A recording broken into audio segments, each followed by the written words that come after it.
solitary broom tree. He asked that he might die. It is enough now, O Lord, take away my life, for I am no better than my ancestors. Then he lay down under the broom tree and fell asleep. Suddenly an angel touched him and said to him, "Get up and eat." He looked, and there at his head was a cake baked on hot stones and a jar of water. He ate and drank and lay down again. The angel of the Lord came a second time, touched him, and said, "Get up and eat, otherwise the journey will be too much for you."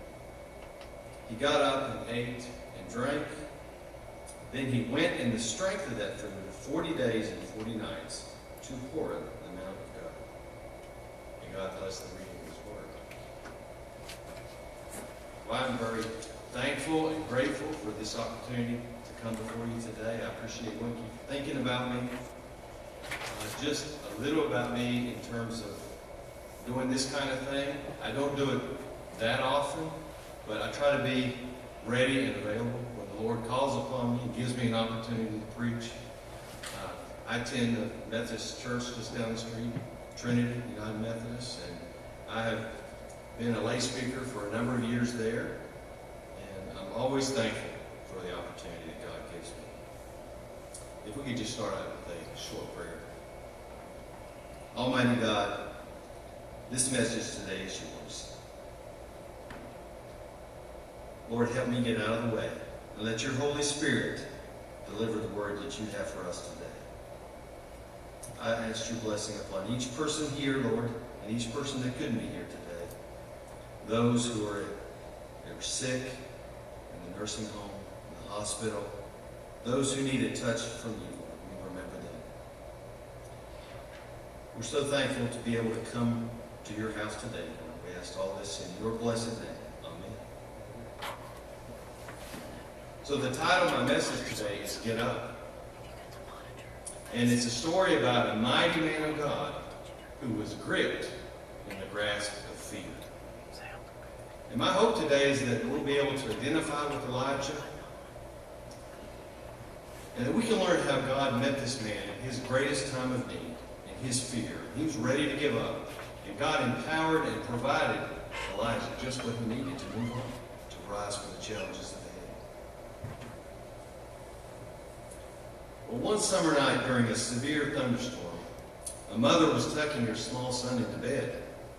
She was just about to turn the light off when he asked in a trembling voice, "Mommy, will you stay with me all night?"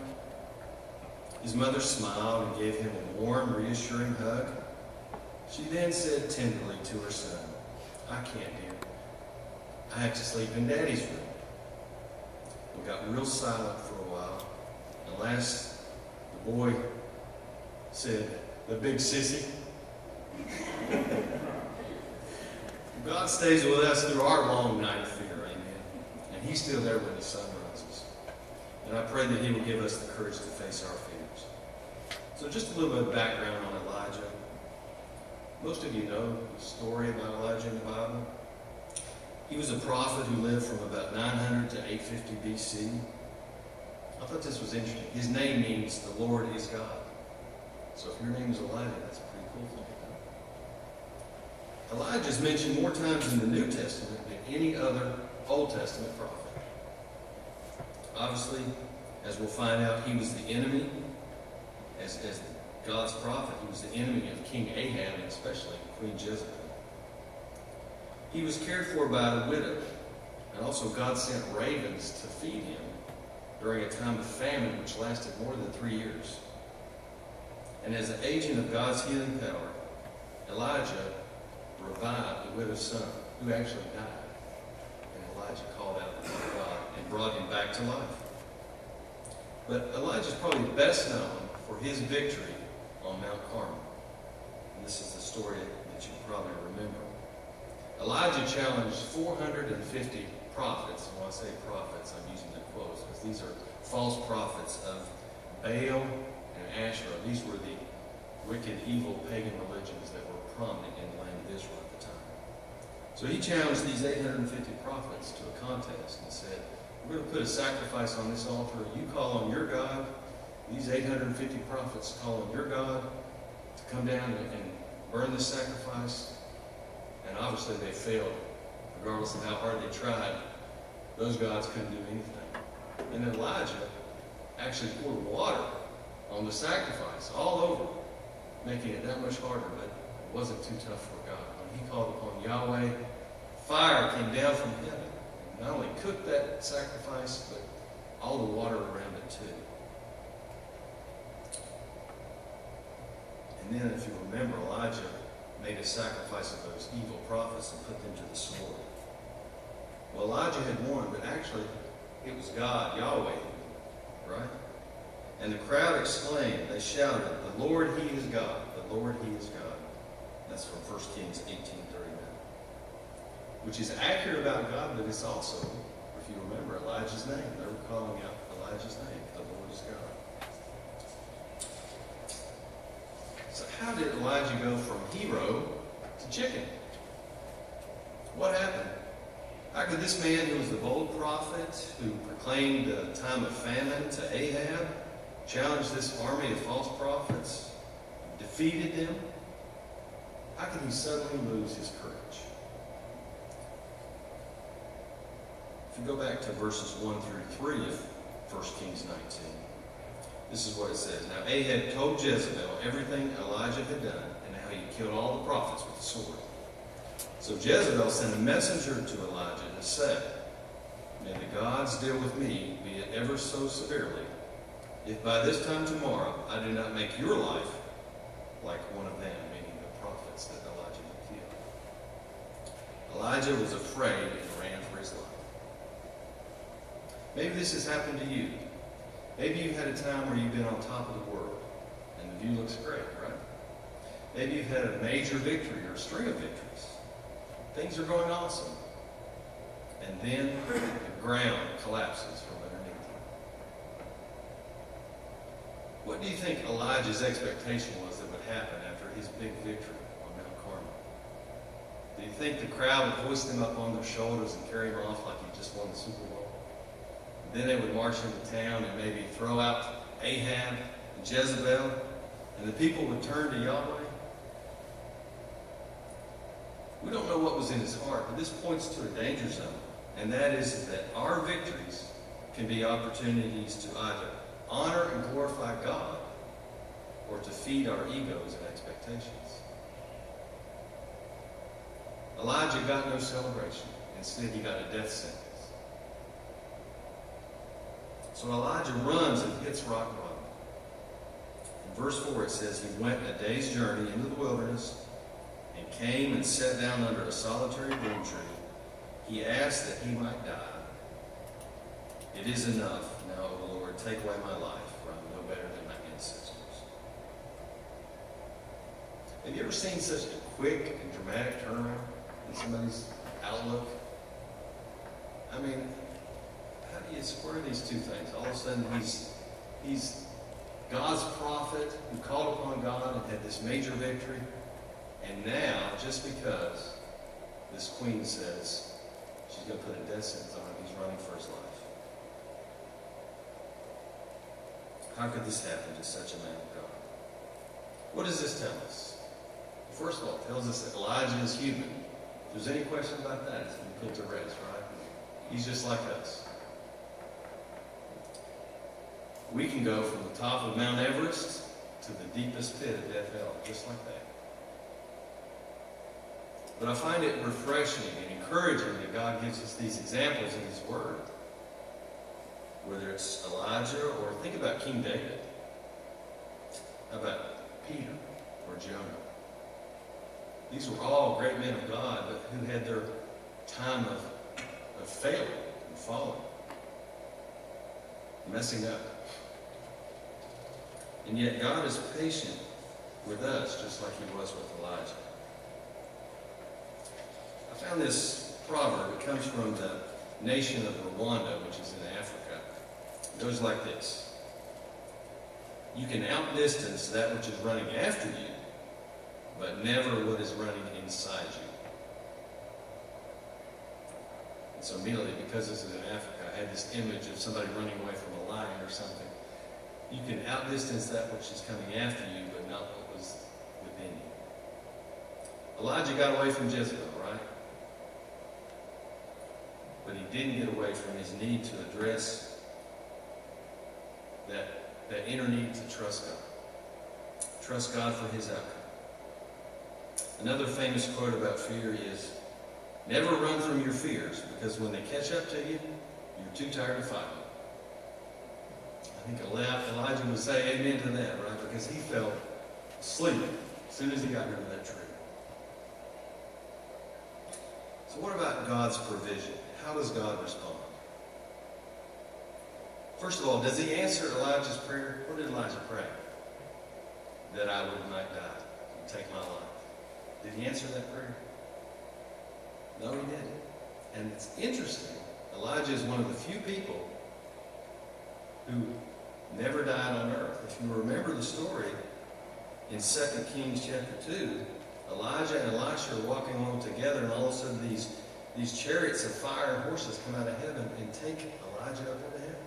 So God not only didn't take his life that day under the tree, he never took it. He just took him home in the chariot. Just one of those interesting things in the Bible to me. And the second interesting thing about this is Elijah had seen firsthand where God can save somebody who's at the point of saying, I'm ready to die. If you remember when Elijah met the widow, what did she say? Remember, there's famine in the land. It lasted 3+ years. So when Elijah meets her, she says, I've got a little bit to cook here. I'm going to cook that, and then me and my son, we're just going to die. That was where she was. And of course, she did it. Elijah prayed for her son, and God saved him. So it's interesting that Elijah saw that. He saw God's divine work in saving this lady who was ready to die, but yet he got to the same point where he said, I'm so despaired, I'm so depressed, just take my life. Well, God sent him. In verse 7, it says, the angel of the Lord came. And when I did some research on this, the commentator said that whenever you see the word the angel, the being capital, the angel of the Lord, that's referring to a pre-incarnate visitation of Jesus Christ. So in other words, God sent not just an angel, but he sent his son Jesus to minister to Elijah. God cares so much for Elijah that he sent his son to help him. And that's what he did for us when he sent his son to die on the cross at Calvary. God cares so much about us, he sent his very best. He sent his son. So the angel touches Elijah and says, get up. Get up and eat. He says that twice. Get up and receive the nourishment I have for you. Otherwise, the journey will be too much for you.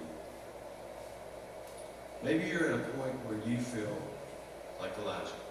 Despair, depression, anxiety, stress. Maybe you feel like the weight of the things that you're facing in this world are just too much. But God says, get up. You don't need to run away. We don't need to cower and hide under a tree. No matter what our problems are, the obstacles, the challenges, the difficulties that we face, they are not too much for our God. Amen. Another interesting thing about this passage, which just spoke to me a lot. I just find it interesting how God responds to Elijah in this situation. Did God rebuke and criticize Elijah? Did he yell at him? No. Did God recite a list of Elijah's faults and where he went wrong? Some of us might be tempted to do that in certain situations, right? No, he didn't do that either.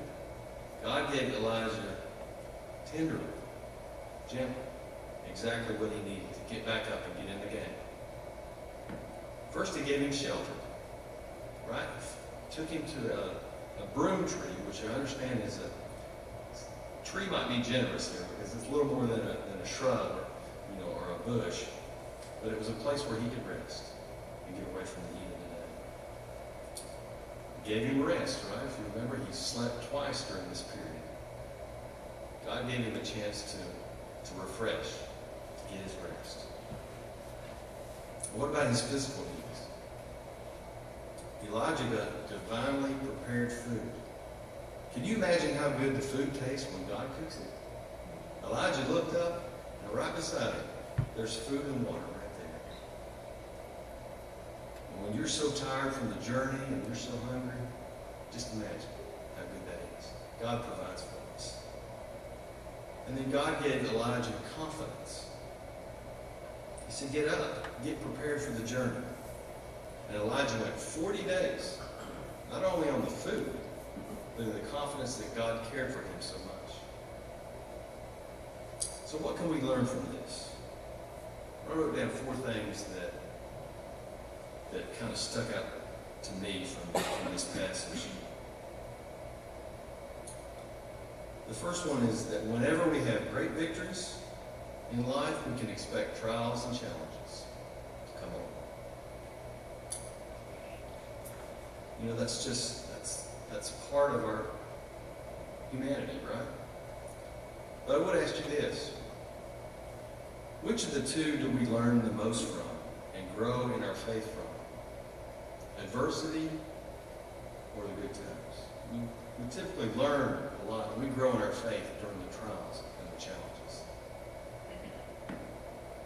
The second thing is that fear and despair, they're part of our human condition, but they don't have to cripple us. You might be at that point where you're like Elijah and just say, I just want to grow up and die. That's how bad I feel. But at that point when you're feeling that, that's when God's love and compassion are so strong. And if we reach out to him, he will provide